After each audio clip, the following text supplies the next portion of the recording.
Have you ever felt like someone was timing your life, watching the rhythms of your routine so carefully that they knew exactly when you would be vulnerable? That's what I didn't realize was happening to me for 3 months. And by the time I figured it out, the person doing it had already decided something about me that I'll never fully understand. My name is Jennifer, and I'm a competitive swimmer. Not Olympic level or anything like that, but serious enough that I train 5 days a week at the local aquatic center. I'm 26 years old, and swimming has been my life since I was about 7. There's something about being in the water that just feels right to me. It's meditative, it's physical, it's something I can control completely. I compete in sprint distances, mostly the 100 and 200 meter freestyles. I train with a club team at the Riverside Aquatic Center, which is a public facility about 10 minutes from my apartment. The center is a nice facility, Olympic-sized pool. Several smaller pools for lessons, diving well. A weight room. The whole setup.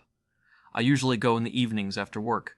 I work as a project coordinator for a tech company, which means I'm in meetings most of the day, and by the time 5 o'clock comes around, I'm desperate to get into the water and just move my body. I would usually arrive at the pool around 6:30. I would change in the women's locker room. I would get in the pool and swim with my team for about an hour and a half. Then I would shower, change back into my regular clothes, and drive home. It was a routine that I had perfected over years of training. Every Monday through Friday, the same thing, like clockwork. The aquatic center is open to the public, so it attracts all kinds of people. There are parents bringing their kids to swimming lessons. There are older people doing water aerobics. There are other competitive swimmers like me. But by the evening when my training group comes in, it's mostly just us. The facility is relatively quiet. The public swimming is done by that time. It's just the athletes and the lifeguards and maybe a few random people in the stands watching. The bleachers run along one side of the pool, and occasionally someone will sit up there and just watch. Sometimes it's parents of younger swimmers who are still in the facility. Sometimes it's just people who enjoy watching the water. I never really paid attention to who was in the stands. I was always focused on my workout. Around September, I started noticing that there was someone in the stands more often. A man. I would only catch glimpses of him when I would look up between sets. A silhouette. Someone sitting in the upper bleachers, away from everyone else. He was always alone, always in roughly the same spot. I didn't think anything of it at first. People come to watch the swimmers. It's not unusual, but then I started to notice that he was there almost every night that I came to practice. And he was always in that same spot, high up, back row, in the shadows where you could barely see him unless you were really looking. I mentioned it to my teammate Rachel one evening. We were standing by the edge of the pool, catching our breath between sets. I told her that I had noticed a man in the bleachers, that he seemed to be there a lot. Rachel looked over at the bleachers and she saw him too. Just a shape in the darkness. She said that he was probably just watching the swimmers, that it wasn't unusual for people to just sit and watch. She said it in a way that suggested I shouldn't think too much about it, so I didn't. I told myself that I was being paranoid, that there was nothing suspicious about someone sitting in public bleachers and watching people swim. It's a free country. People can sit wherever they want. But the thing is, my brain doesn't work like that. Once I notice something, I can't unnotice it. So after that conversation with Rachel, I started paying more attention to this man, and I started to notice things that were harder to rationalize away. He was always there at exactly the same time. He arrived sometime before I started my workout, and he stayed the entire time I was in the pool. He never seemed to leave when I left. He would just sit there, completely still, just watching.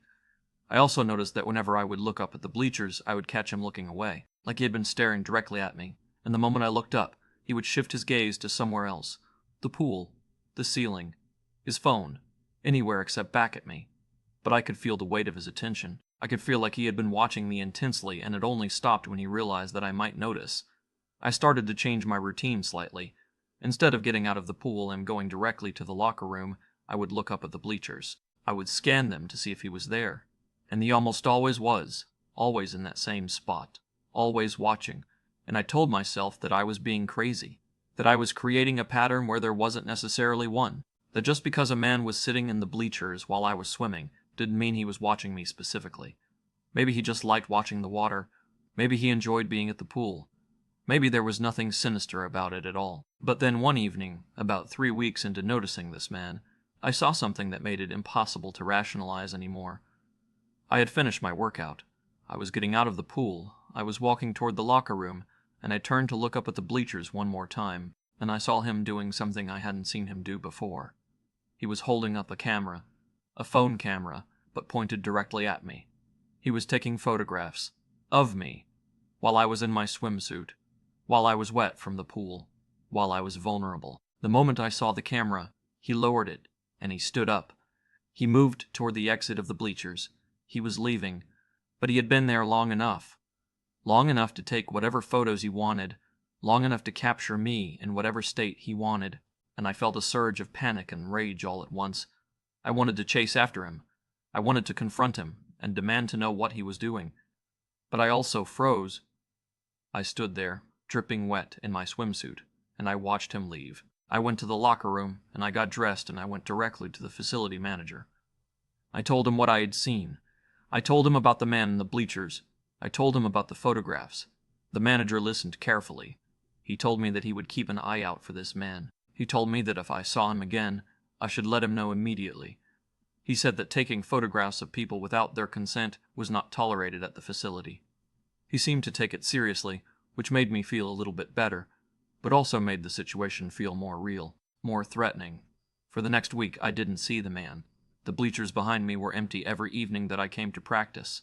I thought maybe my confrontation with the manager had scared him off. I thought maybe he had realized that he had been noticed, and he was moving on to someone else or somewhere else. I started to feel safer. I started to go back to my normal routine. I stopped scanning the bleachers every time I looked up. I started to forget about him. But he came back. About 10 days after the incident with the camera, he was back in the bleachers. Same spot. Same behavior.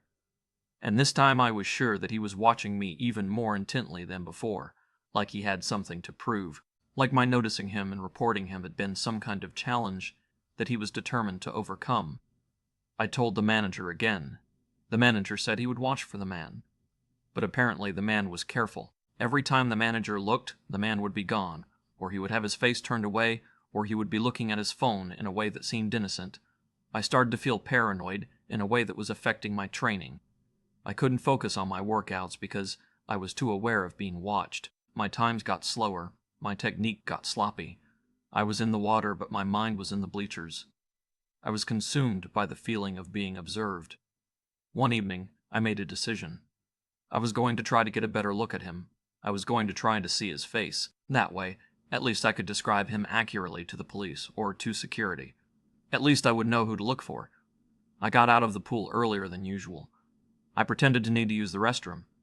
But instead of going to the locker room, I went toward the bleachers. I climbed up the stairs. The bleachers were mostly empty, but as I got higher up, I could see that there was someone in the back row. The man. He was looking at his phone. He was intentionally not looking at me. I kept climbing. I was going to get close enough to see his face. I was going to memorize it, and if he did something, if he said anything, I was going to scream and alert the manager. I got to the back row. I could see him clearly now. He was in his mid-40s, I would guess, brown hair, wearing a dark jacket despite the warmth of the facility. He still wasn't looking at me. He was studiously avoiding eye contact.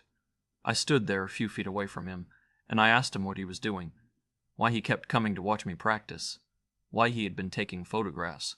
He finally looked at me, and his expression was something I still can't quite describe. It wasn't threatening exactly. It was something else. Something that suggested he knew something about me that I didn't know about myself. He said my name. He said, Jennifer. And I realized in that moment that he knew who I was. He had done research on me.